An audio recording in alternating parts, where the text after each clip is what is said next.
So I'm Arkinox. Welcome everybody, and I'm going to be talking about some crazy shit today. So I hope you're strapped in. Yeah, that's all. That's what I'm all about. If you see me on Nostr, I'm the cyberspace guy. I probably sound like that one meme where the ancient aliens guy. I'm like cyberspace. Like I just sound like a crazy person, but I think that what I'm talking about is pretty reasonable, and I want to go into depth on it. My talk is called the Dawn of Cyberspace, and you might be like wondering, oh, cyberspace, you mean the internet, right? No, cyberspace is not the internet. There is no space on the internet to speak of. Cyberspace is a very specific place. It is a real place, and it is a place that was not accessible before we had Bitcoin and Nostr. So I'm going to be talking about that, and I'm going to be talking about how that relates to digital property, games, proof of work. But I think the main thing I want you guys to take away from this talk is the ideas that I want to discuss regarding proof of work, because proof of work is extremely important. But let me talk about myself real quick first. So, yeah, I'm Arkinox. I got into Nostr pretty early. I was probably one of the first 50 people using it. I was researching Lightning, and I found Fiat Joff's GitHub profile, and he had this markdown document called Nostr. And it was like 3 months after it had been written, and I checked it out, and I saw censorship-resistant alternative to Twitter, and I was immediately like, yes, we need that. I'm totally in. But it was so early that there was only, I think, a CLI, and I just didn't have the energy for that at the time. So I waited, and a couple months later, he had Brandly, and so I got onto Brandly, and I generated some kind of disposable NPubs, and I started following people. I followed Will Kasserin. I was talking to him in the DMs when those first became a thing. I was like talking to OXTR, and I followed Uncle Bob Martin. There was only like 50 people on Nostr, and we all just followed each other, and there was no discovery. So you'd go to someone's profile and follow who they follow, and then you'd go to their profiles and follow who they follow, and we all just followed each other. It was kind of just like a fun little community, but Brandly was like a rough web client, and then Snort came out, and then when Jack joined, that really popped things off, and that's when I got into it. I was like, I need to build on this, and so that's kind of how I got started with Nostr. And my first thing that I developed was the Onosundai client. If you've seen that, it's like a 3D visualization of Nostr. I basically thought to myself, like, I've been working in the augmented reality space for a number of years, so I think in like 3D terms, and I was looking at Nostr thinking, you could communicate spatial, you could communicate geospatial 3D stuff through this kind of very 2D tweet-oriented protocol. And so I made Onosundai as kind of a proof of concept for like, what can you do that's like interactive in 3D?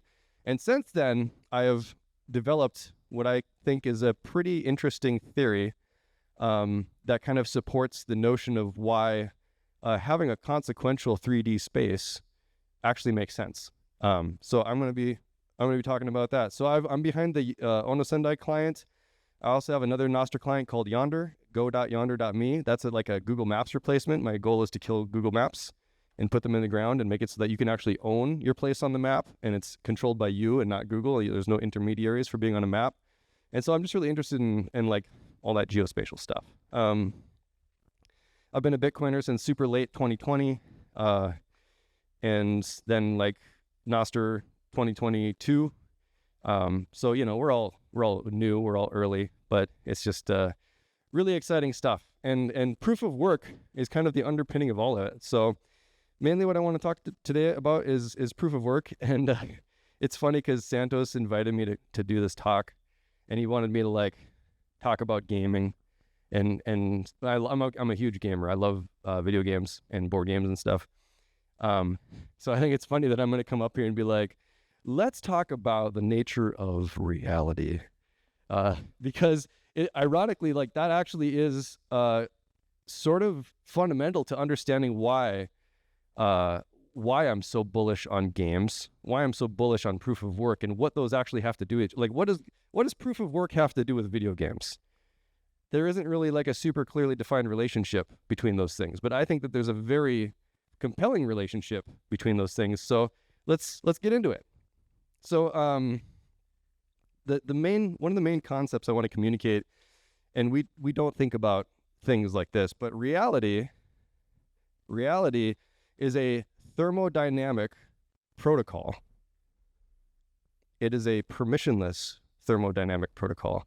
The proof of this is that I can walk up to Chris and I can just slap him across the face. I'm not going to do that, but I could do that, and there's literally nothing stopping me from doing that, because you can't disallow somebody's actions in reality. You can only spend energy to oppose their actions in reality. That means that it's permissionless. If you have the energy to do something, you can do it. Reality is also a thermodynamic, which means that every action has a cost. And we may not think about it because those actions are so small. They happen at the level of capillaries and sarcomeres if you're a medical person, and those little parts of your muscles that expend ATP and you move and stuff like that. Like, it's very, very small amounts of energy. But if I walk from this side of the stage to the other side of the stage, there's actually a lot of things that just happen. First, I had an idea, and that's actually a shitcoin because it requires no work and it doesn't have any value, and you can have millions of ideas and it doesn't matter until you actually apply work. And so I had the idea to move across the stage, and so I decided to put in the work. I moved my muscles, and now I'm over here, and where I am right now is actually the proof of work. That is the fact that I'm over here is the proof. In reality, it's funny because, Bitcoiners, we know all about proof of work, right? Well, in reality, the proof is kind of like, it's very obvious. It's just there. Like, if I move from here to here, the proof is that I'm over here now. The reason why is because reality requires that expenditure of energy for me to go from here to here. There's no cheating it. I can't teleport. And, maybe we'll figure it out someday, but probably not. You probably need energy to go from one place to the other. And so reality is a permissionless thermodynamic protocol. And I want to communicate that because reality is the only protocol that we actually have to abide by, and everything else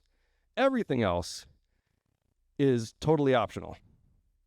And I'm not I'm not trying to change anybody's personal religious or political views, but everything else is optional. Have you ever considered that a chair is a protocol? Have you ever looked at how an animal will use a chair? They might not use it the same way you do. It's because there's a protocol for how we think about chairs, how we sit in chairs, what we do with chairs. And it's just kind of like, we don't even think about that. There's a lot, like, everything is really a protocol, but there's only one protocol that we have to use, and that's reality. Here's some examples. Let's talk about,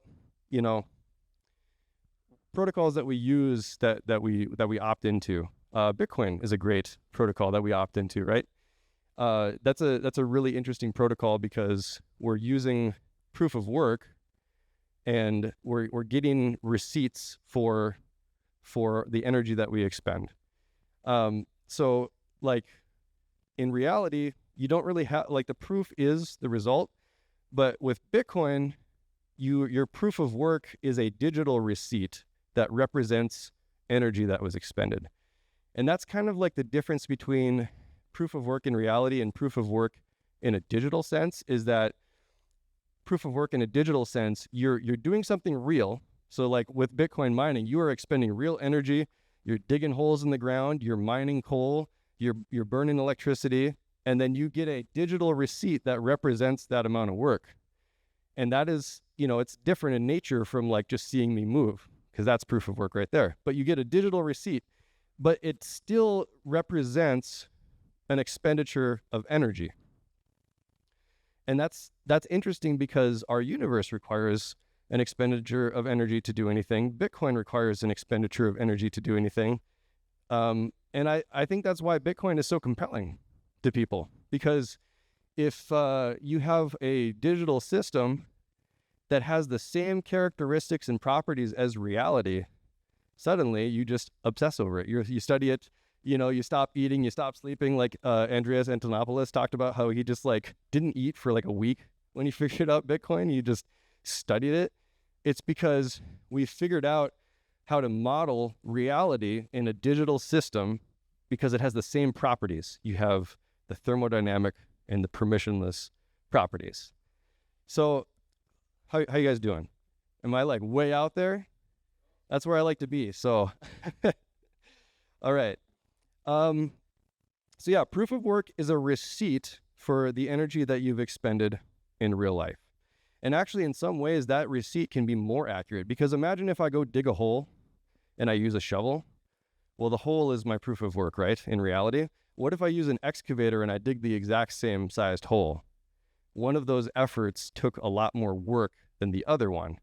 And so the proof is like, doesn't really like the hole doesn't really accurately represent how much work I had to put in. And that's kind of interesting. Yeah, you have a question back there?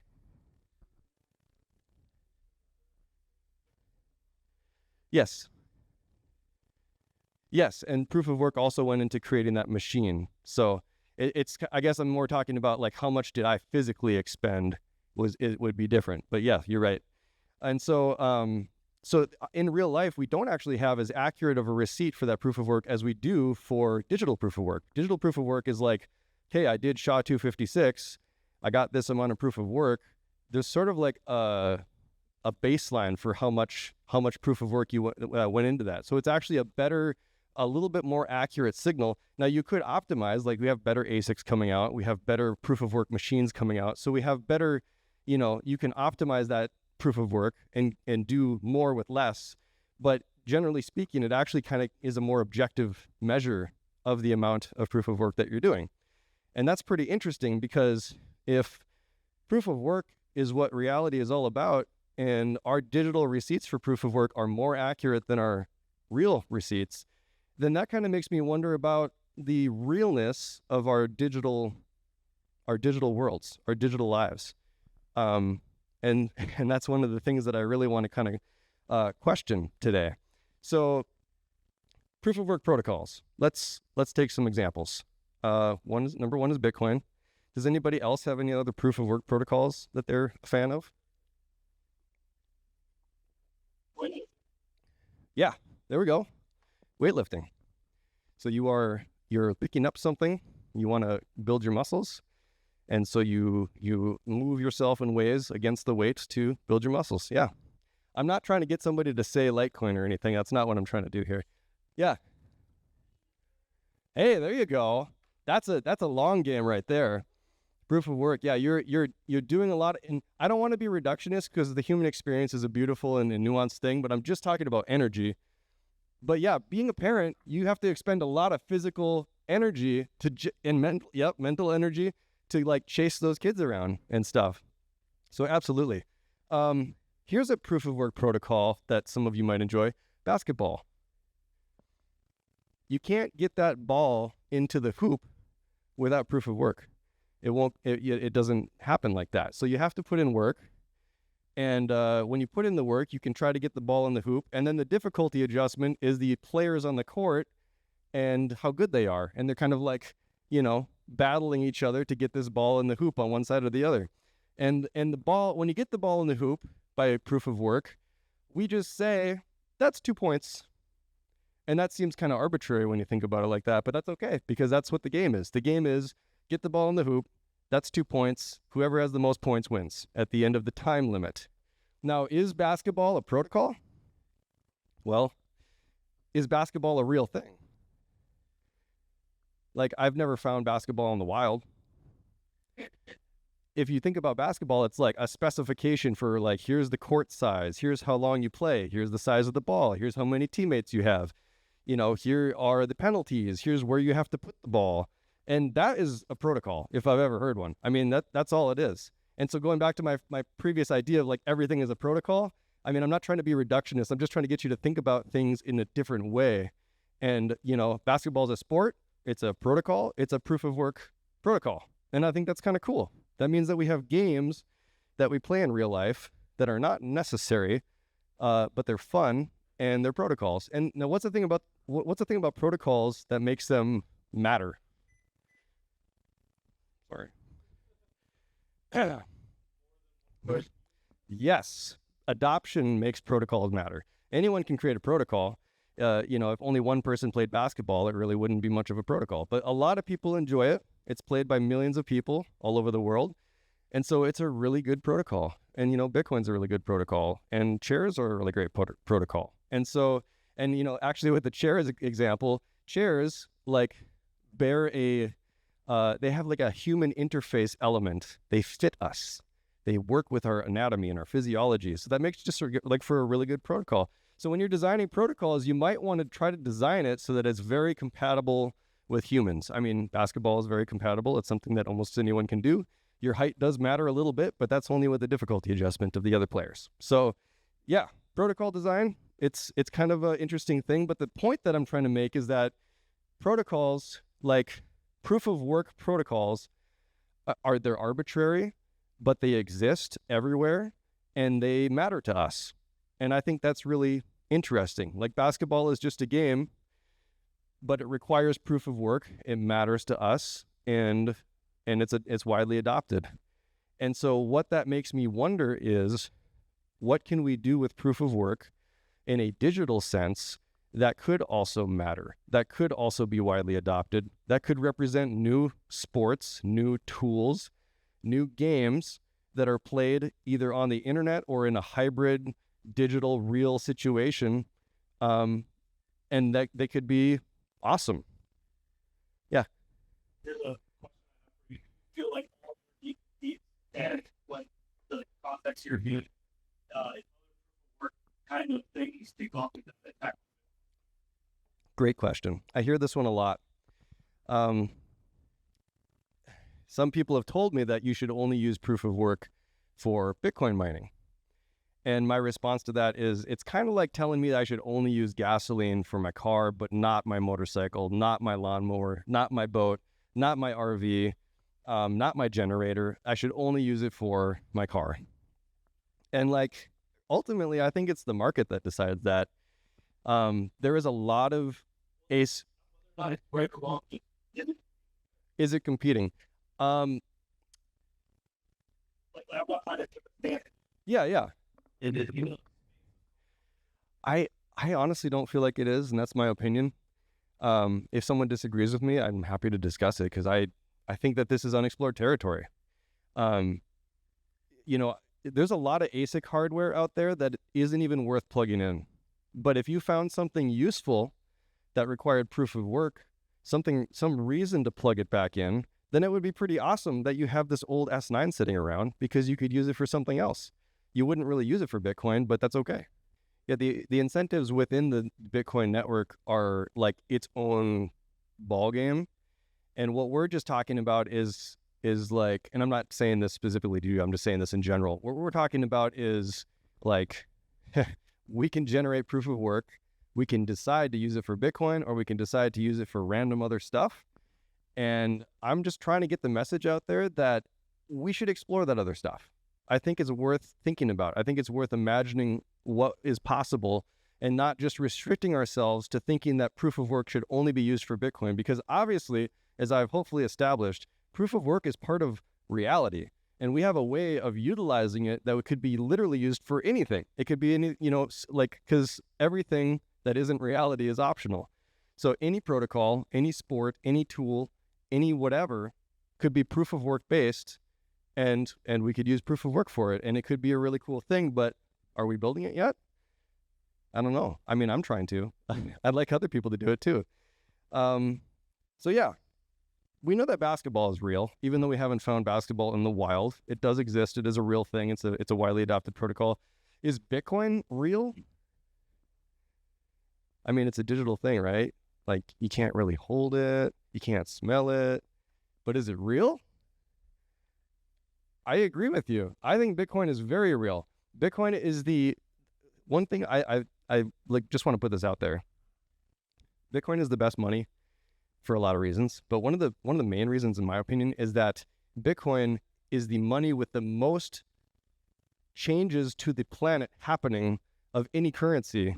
It's making the most impact on reality. If you just think of pure thermodynamic output, Bitcoin is number one, and it always will be, and it's only growing more and more and more as the hash rate goes up. The fact that this digital thing is changing reality more than any other digital network in the entire globe that will ever exist is why it's important. That's what makes it more real, in my opinion. Whew. How we doing? All right, cool. So yeah, so I think Bitcoin is real. It's a digital thing, but it's real. Why is it real?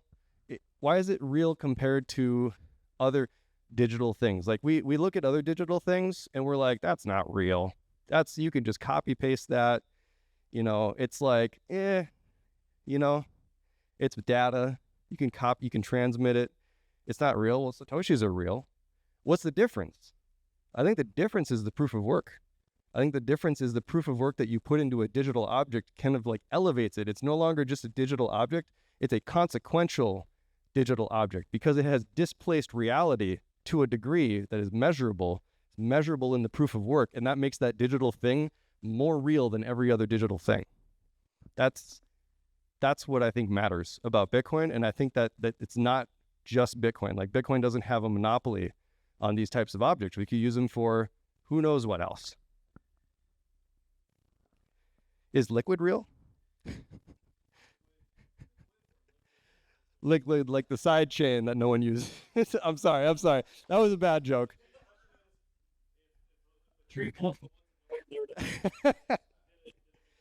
Yeah, I'm just talking shit. I'm sorry. No, Liquid is awesome, and I hope that more people eventually use it. I hope it finds a market fit because it's pretty cool. But that's awesome. That's great to hear. And that makes a lot of sense. Yeah. Yeah. So, I mean, basically what I'm saying is I think that the more proof of work you put into a digital object, the more real it is. It isn't real, like you find it in nature real, but it is more real than just any random piece of data that you find. And I think that matters. It matters because proof of work matters in reality. Exactly. There's an opportunity cost for everything. Yep, 100%. That opportunity cost is it's the apex predator. That's a good way of saying it. Relatable. Yep. So the value of a consequential digital object, it's subjective. It might matter to you. It might not matter to me. I bring up basketball, but I don't even like basketball. I really don't care about it, but I know that other people do, and it's relatable. And I actually used to play it when I was a kid. But, it might not matter to anybody else. And that's actually okay. Because like I said, protocols are all optional. So whatever matters to me, I can opt into that protocol. I can opt into that sport, and it can matter to me. And if it's based in proof of work, then that makes it more consequential and more real than anything that is, more abstract or just purely digital.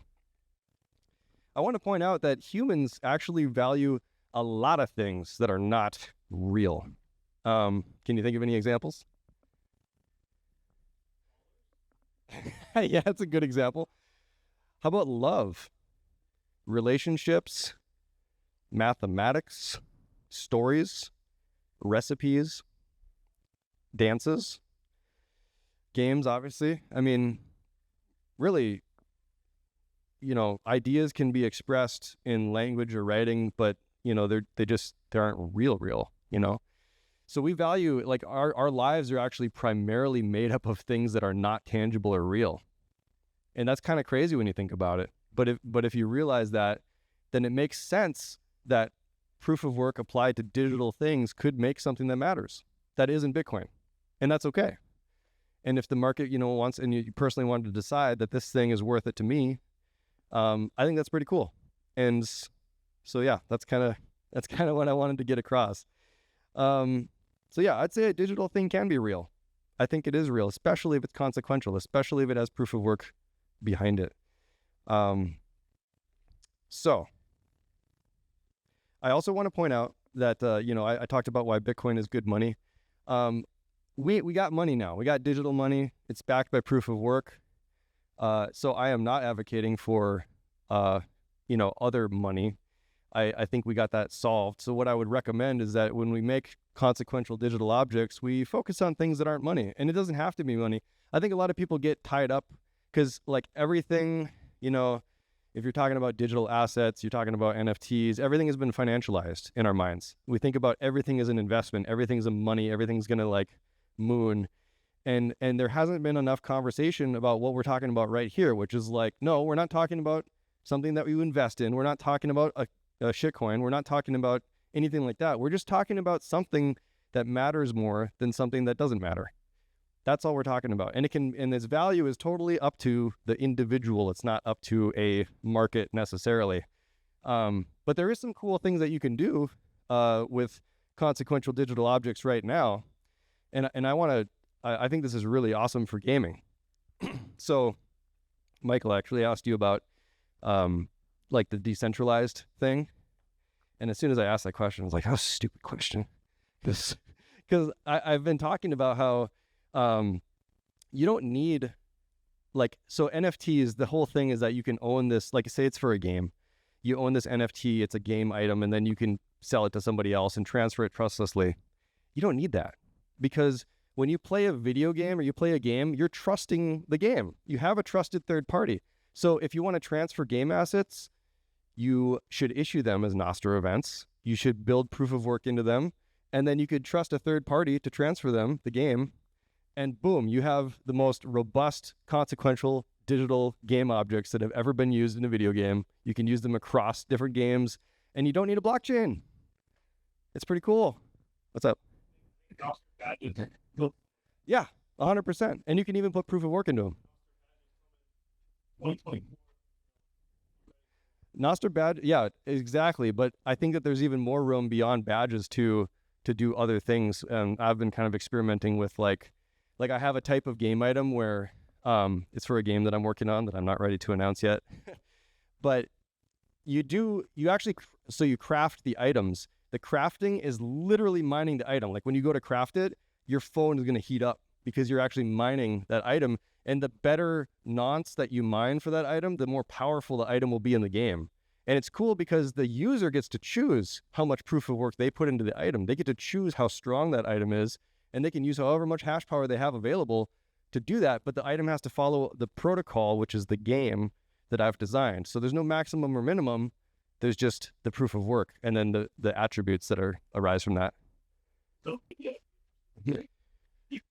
Yeah, I appreciate that question. And I think it's a good question to consider. In my opinion, I don't think it really matters that much. And the reason why is because I think that if someone wants to take their proof of work and apply it to something like that, we should let people do that and see what happens. Inflationary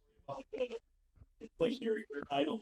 I get this game year and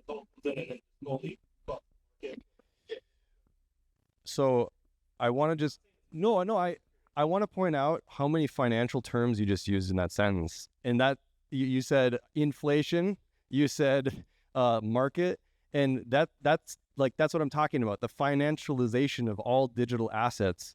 I don't think we shouldn't think about digital assets like that. Not every digital asset is a financial instrument. They shouldn't be. We have Bitcoin. We don't need that. Now, you're right. Someone could come in and generate this God item with proof of work.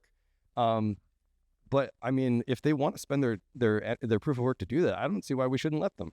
I really don't. I mean, like, let's and if everybody else wants to come in and do that, you're going to see some interesting dynamics where players suddenly have this demand and they want to get in and get a powerful item too. I guess I think it's an experiment that no one has actually really run, and I'm willing to run it. Yeah, sure. Yeah, so one half of that equation is, what does the item do in the game? That is a huge bearing on how all this plays out. Because if having this God item is beneficial, but maybe not like I have to have one beneficial, it's kind of depends on what the protocol is. What's the protocol? What's the game actually? What does it use that for?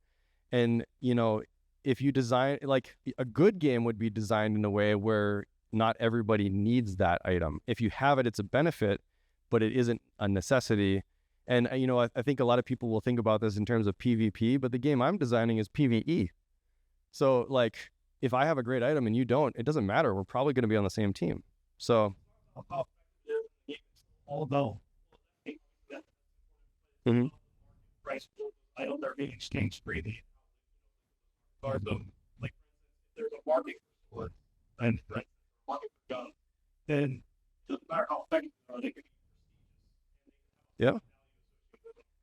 So whether you be effective in your game or not, people can value them. Yeah, absolutely.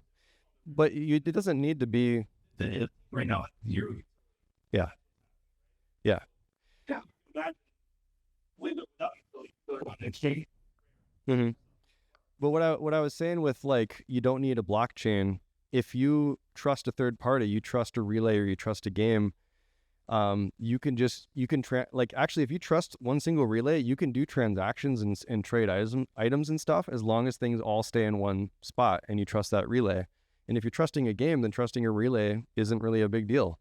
And if that's the case, then you actually don't need, like, the reason why we need blockchains is because we don't want to trust anybody to transfer digital assets. But if you do trust somebody, a trusted third party can transfer assets for you, and it's not a big deal. It's really technically super easy. So you can not have to use a blockchain and still have those game items be transferable in a non-blockchain way. I just want to emphasize that. Yeah. Once again, I think it depends on the game design. Like, if you design the game in such a way that the time you put in is valuable, the proof of work you put in is valuable, and they're balanced in some sort of way. I think that there's like a million wrong ways to design a game with proof of work, and there's a million wrong ways to design a game in general.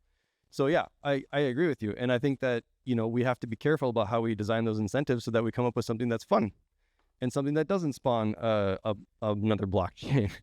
I think that is an interesting goal, and I don't see any reason why we shouldn't try to explore these possibilities, I guess is just the idea that I'm trying to communicate. Let me see what I got from my notes here. Yeah, so using proof of work for non-Bitcoin things, I think we should try it. If you got an old ASIC sitting around, let's figure out how to make it mine something fun. And, this is just like a whole new kind of territory that is really unexplored, and that's why I'm giving this talk, because I want people to think about it. I will be releasing some code for doing proof of work on Nostr, doing Nostr game items, and I think it'd be fun to play with. We should see what kind of games we can design with it. If you design a game with Nostr game items, you could make it so that one game you have the item, and you could go into a different game and use that same item, and that would be pretty cool. Now, the game is a protocol, so one game might interpret the item differently and have different abilities or whatever, but it's neat that you could have that portability, and it's so easy with Nostr. It's just like an event. That's it. So I think I'm just really bullish on that idea, and I'm excited to explore it with you guys. So, and I didn't really talk about cyberspace very much. So cyberspace, like I said in the beginning, it's a place. It's a digital place that you can use via Nostr. And I'm like super into cyberpunk literature, and so that's like Neuromancer and Ready Player One and Snow Crash and things like that. And having studied these books, I feel like cyberspace is the implementation of what they were talking about. Proof of work was the missing ingredient in creating a omnipresent, consequential digital space where people are free to participate and interact and build in a way that isn't moderated by any central authority. So that's what cyberspace is. I actually have an OpenSats grant to help build this protocol, and I'm excited to see what people do on it. It's kind of hard to know what people will do on it, but the people inventing the internet protocols in the 70s didn't know that we were going to build all this cool stuff. So I'm hopeful that people will find a use for it, and will find it useful in expressing their proof of work power and expressing themselves in a digital consequential space. So for example, in cyberspace, to move, your pub key is your starting coordinate. The whole cyberspace area is like a coordinate system based on a SHA-256. And so your pub key is where you start, and then to move, you actually have to mine events, actions, in like a direction, and the amount of proof of work on that event is your acceleration. And so you can zip around cyberspace by mining, basically. And so it's just kind of an interesting new way to create a metaverse that actually is based on something and not just another 3D game. Santos.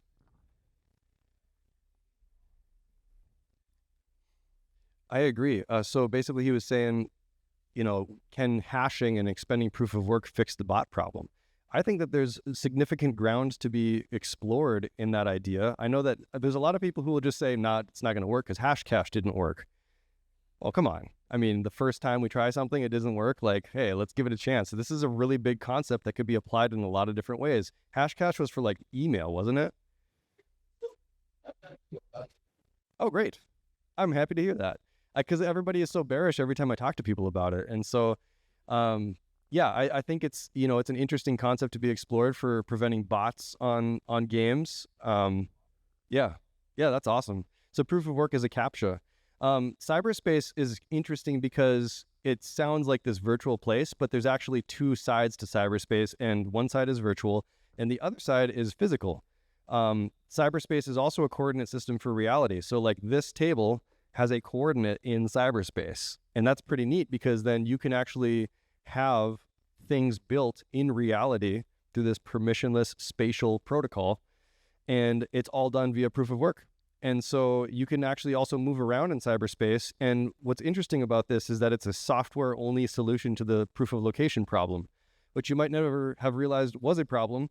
But the fact is that it's really, really hard to prove that you are in a place. Your GPS on your phone can tell your phone that it's somewhere, but it could be lying, or you could intercept that message and lie. There's no the only way to prove that you're in a location that I've found, there's two ways. You either do a hash chain proving your movement from point A to point B, and it's verifiable, or there's a secret in that location that you can reveal to someone else that secret literally only exists here, so you can prove that you're in that location. But the hash chain is what cyberspace uses, and I think that's kind of interesting because you could actually have things that are gated to specific places, geographic places. Like I could build an AI that only exists at this hotel and it's a helper for this conference, and only people who are physically here in cyberspace could access that AI and interact with it. And it would be, like geospatially bound. So lots of interesting things you can do with proof of work. Any other questions?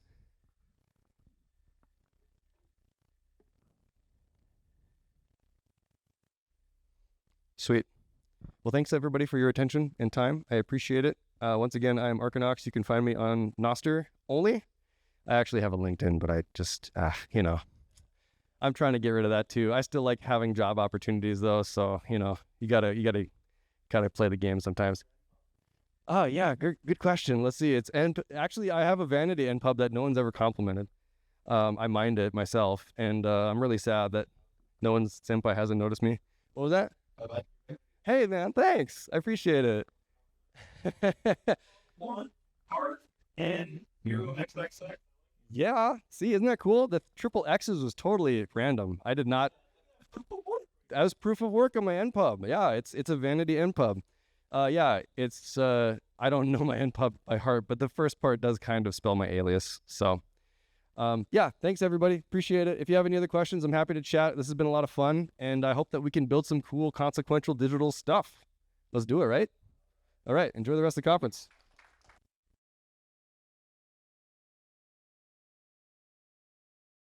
Grandpa, why do you have so much Bitcoin? Well, it all started in the year 2023 when I attended a conference called Bitblockboom. What's Bitblockboom, Grandpa? It was a conference where people talked about Bitcoin. This was way back when we used something called the US dollar for money. What? Bitcoin wasn't always the world's money? If it weren't for great speakers at Bitblockboom like Jimmy Song, Adam Curry, and Preston Pish, we'd all be living in pods and eating bugs. Instead, I was able to avoid fiat enslavement and secure generational wealth. F***ing legend. Be the legend your grandchildren deserve. Experience the best Bitcoin conference out there and join the Bitcoin revolution. Bitblockboom, the only conference for true Bitcoin maximalists. Book your tickets today at bitblockboom.com and use the code BBB1 for a special discount.